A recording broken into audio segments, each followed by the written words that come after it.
Je ne sais pas à quoi je m'attendais en décrochant le téléphone ce matin-là, mais ce n'était pas ce que j'ai obtenu.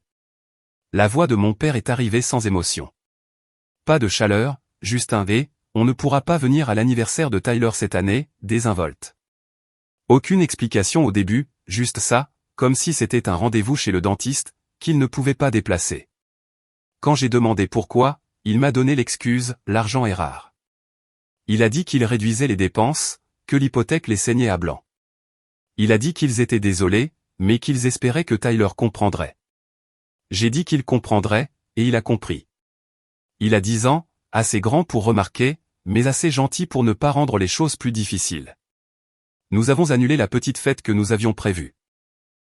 J'ai fait des cupcakes avec un mélange en boîte, et Tyler a aidé à les décorer avec ses vermicelles bon marché qui n'ont même pas de goût. Nous avons regardé un film. Aucune plainte. Pas de sa part, du moins. Mais ce soir-là, après qu'il soit allé se coucher, j'ai ouvert Facebook. Je ne fouinais même pas, juste une habitude, je faisais défiler. C'est là que j'ai vu ça. Mon père avait posté un album complet, 37 photos, toutes de ce jour-là. Sauf que ce n'était pas chez nous. C'était chez ma sœur Émilie. Son jardin ressemblait à une putain de fête foraine. Des serpentins partout. Des ballons attachés à chaque chaise, un château gonflable, un putain de camion de glace garé dans l'allée. J'ai cliqué sur chaque photo lentement, comme si j'essayais de me prouver que ce n'était pas ce que ça semblait être, mais c'était le cas. Ma nièce et mon neveu, des jumeaux, souriant avec du glaçage sur le visage. Mon père tenant un énorme panier cadeau avec une pancarte qui disait « Aux meilleurs petits-enfants ». Un magicien sortant un lapin d'un chapeau. Émilie débouchant une bouteille de champagne comme si elle venait de gagner le Super Bowl. Et la légende sur le poste, rien ne rassemble une famille comme la célébration de ceux que nous aimons le plus. Je l'ai regardé, je l'ai juste regardé. Mes doigts étaient figés sur l'écran. Je ne savais même pas que c'était l'anniversaire des jumeaux. Personne n'avait dit un mot, pas d'invitation, pas de préavis. Et pourtant, il y avait ma famille, tous, mes parents, ma sœur, ses beaux-parents, une fête complète entièrement financée, tandis que Tyler et moi étions assis à la maison avec des restes de pizza et une bannière en papier que j'avais faite moi-même. Tyler est sorti de sa chambre pendant que j'étais encore assise là. Il avait son vieil ours en peluche, celui que mes parents lui avaient donné l'année dernière. Il est monté sur le canapé à côté de moi et a regardé l'écran de mon téléphone. Il n'a rien dit au début, il a juste regardé. Puis il m'a posé une question que je n'oublierai jamais. Maman, ils n'ont pas besoin de moi. J'ai senti quelque chose bouger, comme si quelque chose venait de se fissurer dans ma poitrine. J'ai embrassé le sommet de sa tête et lui ai dit de retourner se coucher. Ensuite, j'ai ouvert mon ordinateur portable. Ce que personne dans cet album Facebook ne savait, pas même Émilie, c'est que depuis un an, je couvrais la moitié de l'hypothèque de mes parents. Discrètement, ils sont venus me voir en octobre dernier en disant qu'ils étaient en retard et qu'ils ne pouvaient pas suivre. J'envoyais des paiements mensuels, transférant de l'argent directement sur le compte du prêt, sans jamais demander à être remboursé. Alors qu'ils organisaient des fêtes d'anniversaire avec du champagne pour les enfants d'Émilie, je sautais des coupes de cheveux et vendais mes vieux bijoux juste pour les maintenir à flot. J'ai ouvert le site de la banque, trouvé chaque transfert, et je n'ai pas seulement annulé le prochain paiement. J'ai contesté les 5 derniers, en les marquant tous comme non autorisés. Je savais que ça pourrait mal se passer. Je m'en fichais. J'avais les emails, les SMS, les preuves écrites. Le lendemain matin à 7h03, je brouillais des œufs quand quelqu'un a commencé à frapper à la porte. Pas frapper, marteler. J'ai regardé à travers le Judas. C'était mon père. Les cheveux en bataille, en pantoufles, le visage rouge et furieux comme s'il venait de traverser un mur. Je n'ai pas ouvert la porte tout de suite. Je suis juste resté là et je l'ai regardé à travers la vitre parce que pour une fois, c'était lui qui était laissé à l'extérieur, et ce n'était que le début. J'ai ouvert la porte parce que je ne voulais pas que les voisins le regardent taper comme un fou. Il ne m'a même pas laissé parler. Il est entré comme s'il vivait encore ici et est allé directement dans la cuisine derrière moi. « Qu'est-ce que tu as foutu ?» Je n'ai pas répondu, j'ai juste versé une tasse de café et j'ai attendu. Il tremblait de fureur, mais en dessous, je pouvais entendre la panique. Il a dit que le compte hypothécaire était dans le chaos, que les paiements étaient rejetés et que la banque avait appelé à la première heure. Ils étaient menacés de pénalités, de frais de retard. Je l'ai regardé divaguer comme si tout cela était une injustice sauvage qui avait atterri à sa porte sans avertissement. Puis est venue la phrase que j'attendais. Tu vas sérieusement baiser tes propres parents juste à cause d'une fête d'anniversaire? Ça y est. J'ai vraiment ri, pas parce que c'était drôle, mais parce que je n'arrivais pas à croire qu'il l'avait dit à voix haute. Je lui ai dit que ce n'était pas juste une fête d'anniversaire. C'était un schéma, des années à être celle qui comprenait, celle qui donnait sans demander, celle qui n'était jamais incluse à moins que ce ne soit pratique. Je lui ai rappelé que je couvrais une partie de leur hypothèque depuis l'automne dernier, en plus d'élever 2 enfants seuls, sans jamais rien demander en retour, pas même des remerciements. Et pendant que je découpais des coupons pour payer leurs factures, ils achetaient un magicien et réservaient un putain de camion de glace pour les enfants d'Emily. Mon fils a eu un report et un cupcake. Il a essayé de se rétracter, a affirmé que la fête avait été planifiée il y a des mois, a dit que ce n'était pas personnel, qu'il ne pensait pas que nous voudrions venir de toute façon parce que c'était juste la famille. Celle-là a fait mal. J'ai demandé si c'est ce que Tyler était pour lui maintenant, pas de la famille. Il a bafouillé quelque chose sur le fait que nous avions toujours été plus indépendants, que j'étais plus forte, plus compréhensive, qu'Emily avait besoin de plus de soutien parce qu'elle avait plus de choses à gérer. J'ai demandé si ce qu'elle avait à gérer incluait les frais de scolarité d'une école privée et du Botox parce que de là où j'étais, elle avait l'air bien. Puis il m'a regardé droit dans les yeux et a dit, nous ne pensions pas avoir à nous inquiéter pour toi. C'était ça. Pas même des excuses, juste une confirmation que j'avais été leur plan de secours depuis le début. Je lui ai dit que l'aide était terminée pour de bon. Plus de paiement, plus de soutien discret, plus de semblant. S'ils voulaient vivre comme si les enfants d'Emily étaient le centre de l'univers, ils pouvaient commencer à payer la facture eux-mêmes. C'est alors que le voyage de culpabilité est arrivé. Tu sais ce que ça va faire à ta mère? J'ai dit qu'elle était la bienvenue pour m'appeler quand elle voulait pour parler comme une adulte. Puis j'ai ouvert la porte et j'ai attendu qu'il sorte. Il n'a pas dit un autre mot. Je me suis à peine assise que le nom d'Emily a clignoté sur mon téléphone. Elle a commencé par l'habituel, en faisant semblant qu'elle n'avait aucune idée de ce qui se passait, en agissant avec surprise. Puis la culpabilité est arrivée. J'ai rendu leur vie plus difficile. J'ai embarrassé nos parents. J'ai blessé leurs sentiments. Je lui ai demandé si elle voulait que je lui transmette les emails avec les relevés de paiement ou peut-être le SMS de papa me demandant de ne pas lui dire que je les aidais. Silence. Puis elle a dit, la phrase qui a tout lié, les choses sont plus compliquées que tu ne le penses. C'est tout ce que j'avais besoin d'entendre parce que maintenant je savais que ce n'était pas un accident. Ce n'était pas une mauvaise communication. C'était un piège, où on s'attendait à ce que je maintienne tout le monde à flot discrètement pendant qu'ils pouvaient faire semblant de bien s'en sortir sans moi jusqu'à ce que je ne sois plus utile. Et je n'allais pas simplement fermer le robinet. J'allais leur faire sentir ce que c'était quand la fondation qu'ils prenaient pour acquis se fissurait finalement. Ils pensaient être ceux qui avaient le contrôle. Ils ont oublié qui tenait vraiment les ficelles. Ils pensaient que je me calmerais, que je me refroidirais après quelques jours et que les choses reviendraient à ce qu'elles avaient toujours été, moi payant les factures pendant qu'ils jouaient à la maison. Ils ont sous-estimé à quel point cette coupure était profonde. Je n'ai pas seulement arrêté les paiements. J'ai fait le ménage d'abord. Je me suis connecté à tous les comptes où j'avais aidé. La facture de téléphone que maman avait ajoutée à la mienne? Disparue. Sa ligne a été coupée dans l'après-midi. Le compte Hulu qu'ils utilisaient pour les soirées cinéma? Déconnecté et verrouillé. Chaque identifiant partagé, chaque transfert automatique, chaque petit cadeau discret? J'ai inversé, révoqué, tout arrêté. Le pire, j'ai trouvé des choses que j'avais oublié que je payais. Une carte de crédit dont papa avait juste besoin pendant quelques mois. Une police d'assurance auto où mon nom était encore indiqué comme co-signataire pour la mini-fourgonnette d'Emily. J'ai passé toute la soirée à éplucher des paperasses. À un moment donné, je suis juste restée assise là à rire parce que j'ai réalisé que ma sœur ne payait même pas la couverture dentaire de ses enfants. C'était moi aussi. Je n'ai rien annoncé. Je voulais qu'ils le sentent lentement, que ça s'insinue et les frappe quand ça comptait le plus. Comme quand Emily est allée renouveler une ordonnance et a découvert que sa couverture avait changé, ou quand mes parents ont essayé d'utiliser la carte de fidélité d'épicerie que je rechargeais mensuellement et qu'elle est revenue vide. À la fin de la semaine, maman m'a finalement appelé. J'ai laissé aller à la messagerie vocale. Elle a laissé un de ses messages passifs en faisant semblant de ne pas savoir ce qui se passait. Et, ma chérie. Je prends juste de tes nouvelles.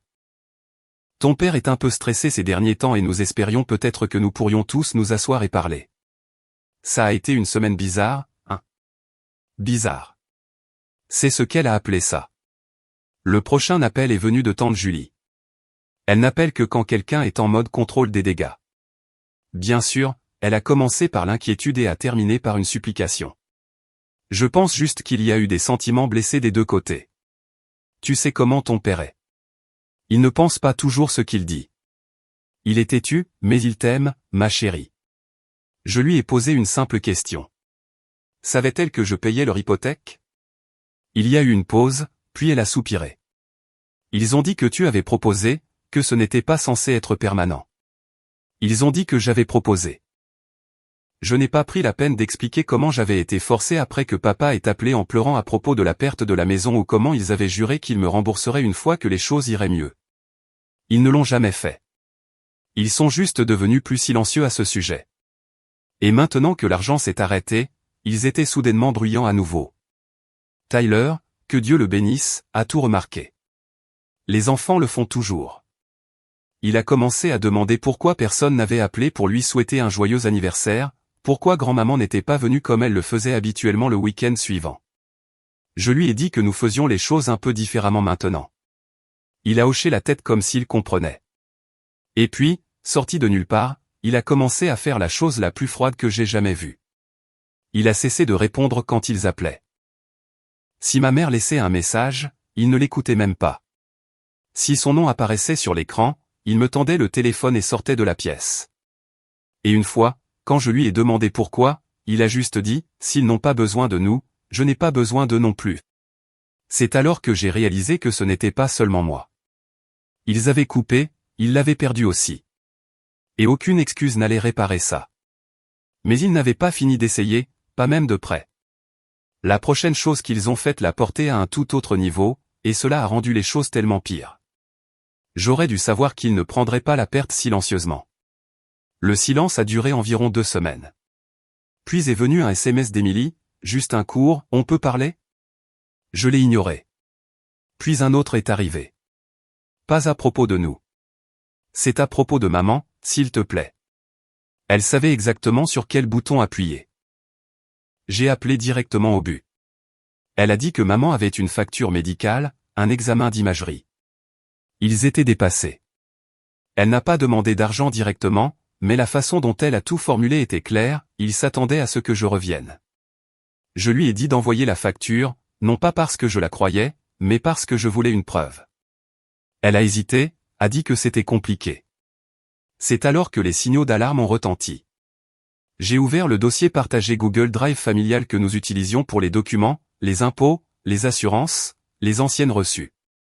Il n'avait pas été touché depuis un certain temps, mais j'avais toujours accès.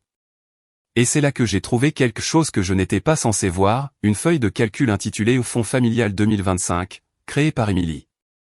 Au début, je ne savais pas ce que je regardais. Puis ça m'a frappé. C'était une ventilation de mes contributions au cours des 2 dernières années, mes paiements, l'aide à l'hypothèque, le dentaire, les cartes d'épicerie, même une colonne pour le soutien d'hiver avec des notes comme Laura a envoyé $200 en mars. Il me suivait, chaque dollar. Et voici la pire partie. Il y avait un autre onglet intitulé Plan de remplacement. Emily avait écrit une stratégie. Des notes brutales comme demander à tante Julie un prêt relais si Laura arrête. Vendre un hameçon. Vendre un véhicule supplémentaire, le camion de papa. Ne pas parler à Laura du plan de secours. Ils planifiaient le moment où je les couperais, comme si c'était un scénario théorique. Ils avaient discuté de la façon de me remplacer. Je me suis senti malade, pas à cause de l'argent, mais parce qu'ils me traitaient comme un utilitaire, comme un générateur de secours financiers. J'ai fait des captures d'écran de toute la feuille de calcul, je les ai envoyées à Emily avec une seule ligne, « C'est de ça que tu voulais parler ?» Elle n'a pas répondu pendant 1 heure entière. Puis elle a essayé d'appeler. Je n'ai pas répondu. Au lieu de cela, j'ai transféré les captures d'écran à tante Julie, qui me harcelait pour que je sois la plus grande personne. Je lui ai dit que si elle avait des questions, elle pouvait demander à Emily ce que signifiait le plan de remplacement. Le lendemain, les choses ont explosé. Ma mère s'est présentée à ma porte sans prévenir. Je ne l'avais pas vue depuis avant l'anniversaire de Tyler. Elle avait l'air fatiguée, comme si elle n'avait pas dormi, a dit qu'elle était déçue que je fouille dans des choses privées. Je lui ai demandé si elle était au courant de la feuille de calcul, de la façon dont il parlait de moi dans mon dos. Elle a hésité. Puis elle a dit quelque chose que je n'oublierai jamais, je leur ai dit que c'était une erreur de l'écrire. Pas que c'était mal, pas qu'il n'aurait pas dû le faire, juste qu'il n'aurait pas dû l'écrire. C'est alors que j'ai réalisé qu'il n'y avait aucun moyen de sauver ça, pas de thérapie, pas de réunion larmoyante, pas de moment de clarté. Ils ne regrettaient pas ce qu'ils avaient fait. Ils regrettaient juste de s'être fait prendre. Je lui ai dit qu'elle devait partir. Elle avait l'air stupéfaite, comme si elle réalisait seulement maintenant que je ne bluffais pas, que je n'étais pas juste en colère, j'en avais fini. Tyler regardait depuis le couloir. Elle l'a regardé comme si elle pensait qu'il allait courir vers elle. Il ne l'a pas fait. Elle est sortie sans rien. Et ce soir-là, quelque chose s'est produit auquel je ne m'attendais pas. Une notification PayPal a retenti sur mon téléphone. 1000 $ de tante Julie. Message, ne leur dis pas. Je n'en avais aucune idée. Je suis tellement désolé. La toile familiale se démêlait plus vite que je ne le pensais, et je n'avais même pas encore tiré sur la dernière ficelle. Le paiement PayPal de tante Julie a changé quelque chose, pas à cause de l'argent, je n'en avais pas besoin, mais parce que cela a confirmé ce que je commençais à soupçonner. Ce n'était pas juste une querelle familiale désordonnée. C'était un lent effondrement, le genre qui se produit quand une personne cesse de soutenir le plafond et que tout le monde en dessous commence à se démener pour éviter les poutres qui tombent. 2 jours après que Julie ait envoyé l'argent, ma cousine Mélanie, sa fille, m'a envoyé un message sur Instagram. Elle était directe. J'ai vu ce qu'Emily a posté. Sache juste que tout le monde en parle. J'ai demandé ce qu'elle voulait dire. Elle a envoyé une capture d'écran. Emily était passée en mode martyr complet. Elle a posté une longue légende sur une photo de ses jumeaux prise à la fête à laquelle je n'étais pas invité, disant qu'elle ne s'attendait jamais à être trahie par quelqu'un qui aimait ses enfants comme les siens, qu'elle apprenait à laisser partir ceux qui ne se montrent que quand ils veulent le contrôle. Le contrôle. C'est ce qu'elle pensait que c'était. J'ai répondu à Mélanie et j'ai demandé si quelqu'un d'autre la croyait. Elle a dit que certains membres de la famille élargie l'avaient fait au début, jusqu'à ce qu'ils voient la feuille de calcul. Apparemment, tante Julie l'avait transféré à tout le monde. Elle l'a envoyé à oncle Ron, à la sœur de ma mère en Arizona, au groupe de discussion des cousins. Même les plus calmes qui ne parlent jamais à moins que quelqu'un ne meure se sont impliqués. C'est alors que ça m'a frappé. Ils n'essayaient plus de réparer quoi que ce soit. Ils essayaient de gérer la perception. La seule chose qui comptait maintenant, c'était l'apparence. Alors, je les ai laissés se tordre.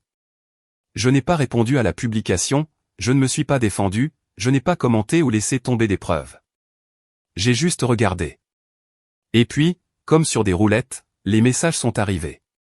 D'abord de mon père, pas en colère plus, désespéré, nous n'avons jamais voulu que ça arrive. On peut juste parler? Puis de ma mère, s'il te plaît, ne détruis pas la famille à cause d'un malentendu. Puis Emily enfin, si c'est une question d'argent, nous pouvons trouver une solution. Cette dernière m'a fait rire. Il pensait toujours que c'était une question d'argent. C'est alors que j'ai décidé qu'il était temps d'en finir. J'ai écrit un message, un seul, et je l'ai envoyé à tout le groupe, parents, Emily, son mari, Julie, tout le monde. J'ai dit, je n'ai rien détruit. J'ai juste arrêté de faire semblant. Vous étiez heureux de prendre de moi jusqu'à ce que je demande à être traité comme si je comptais.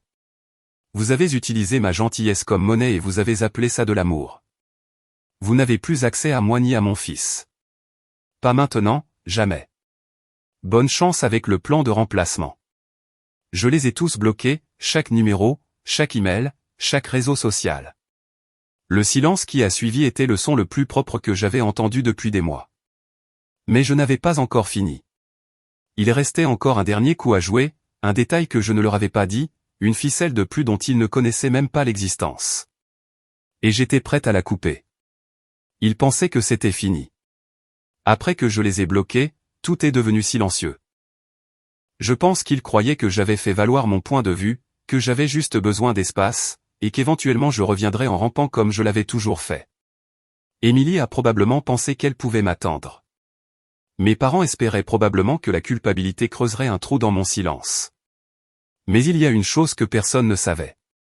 Il y a 3 ans, quand mes parents étaient enfoncés dans les dettes, je n'ai pas seulement aidé à payer l'hypothèque. J'ai refinancé la maison à mon nom, discrètement.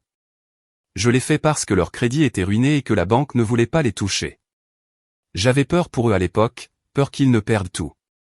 Alors, je suis intervenu. Personne d'autre ne le savait, pas même Émilie. Mon nom était tranquillement inscrit sur ses papiers depuis lors. Pendant 3 ans, j'avais payé des versements hypothécaires partiels tout en étant légalement propriétaire de l'acte de propriété. Non. Maintenant, je le voulais en retour. J'ai sorti tous les documents, j'ai appelé la société hypothécaire et j'ai expliqué la situation, mon nom, mes parts, ma décision. Je ne les expulsais pas encore. Mais j'ai entamé le processus de suppression de mon nom du prêt et de forcer un refinancement. Le prêteur a dit que sans mon crédit, il ne serait pas qualifié, même de prêt. Ce qui signifiait la maison. Ce n'était plus la leur, à moins qu'il ne trouve un miracle. J'ai envoyé un dernier email. Pas d'émotion, pas d'explication, juste les faits. Je me suis retiré de l'hypothèque. Vous avez 60 jours pour refinancer ou vendre. Sinon, j'entamerai une reprise de possession légale. Cet email était le tremblement de terre. Le calme avant était de la tension. C'était l'effondrement. Mon téléphone a explosé, des appels, des emails, même des numéros bloqués essayant de passer. Je n'ai répondu à aucun d'eux. Je n'avais pas besoin de le faire. Tante Julie l'a fait, cependant. Elle a appelé pour me dire qu'Émilie avait craqué lors d'un brunch familial, sanglotant que je déchirais leur vie. Elle a dit que ma mère avait l'air grise et que mon père refusait de manger. Je lui ai dit qu'ils allaient bien. Émilie avait encore ses souvenirs de château gonflable. Et Tyler, il s'épanouissait, heureux, plus léger même. Il ne posait plus de questions à leur sujet, ne vérifiait pas la boîte aux lettres pour les cartes d'anniversaire qui n'arrivaient jamais. Il n'avait plus besoin de leur amour pour se sentir entier parce que je lui avais finalement montré à quoi ressemblait le respect de soi. Et c'était la fin de tout. Pas de confrontation finale, pas de réconciliation dramatique, juste du silence. Un vrai silence permanent. Ils pensaient pouvoir mentir, manipuler et profiter de moi pour toujours. Ils ont oublié une chose, je n'étais pas l'un des parents de cette famille. J'étais le parent. Et je ne laisserai plus jamais des gens comme ça approcher mon fils. J'avais tout donné, du temps, de l'argent, de la patience, de la grâce, pensant peut-être qu'un jour il me verrait, pas comme un portefeuille, pas comme un filet de sécurité, mais comme de la famille. Au lieu de cela, ils m'ont vu comme une ressource à épuiser jusqu'à ce que je sois sèche. L'ironie est que lorsque j'ai finalement coupé les ficelles, ce sont eux qui se sont retrouvés à se débattre. Tyler et moi avons reconstruit tranquillement. Notre vie était plus petite à certains égards, mais elle était à nous. Nous avons fait des cupcakes qui avaient vraiment du goût. Nous avons regardé des films sans nous demander quel compte payait pour ça. Nous avons ri sans vérifier si c'était pratique pour quelqu'un d'autre. Il a appris quelque chose que la plupart des enfants ne comprennent pas avant d'être beaucoup plus âgés, la famille n'est pas toujours les personnes à qui vous êtes nés. Parfois, ce sont les personnes qui se présentent quand ça compte. Quant à mes parents et Émilie, je ne sais pas ce qu'ils ont fait après l'expiration des 60 jours. Peut-être ont-ils vendu la maison. Peut-être ont-ils imploré la banque de faire preuve de pitié. Peut-être se sont-ils retournés les uns contre les autres, pointant du doigt de la même manière qu'ils l'avaient autrefois pointé sur moi. Je n'ai pas vérifié. Je m'en fichais. Parce que la vérité est, au moment où Tyler m'a demandé, « Maman, ils n'ont pas besoin de moi », j'ai réalisé la réponse. Ils n'en ont jamais eu besoin, pas vraiment. Ce dont ils avaient besoin, c'était de quelqu'un pour tout maintenir ensemble pendant qu'ils faisaient semblant de vivre dans une petite bulle parfaite. Et quand cette personne a cessé d'être moi, la bulle a éclaté. Je n'ai pas eu de vengeance. J'ai eu la liberté. Et mon fils aussi.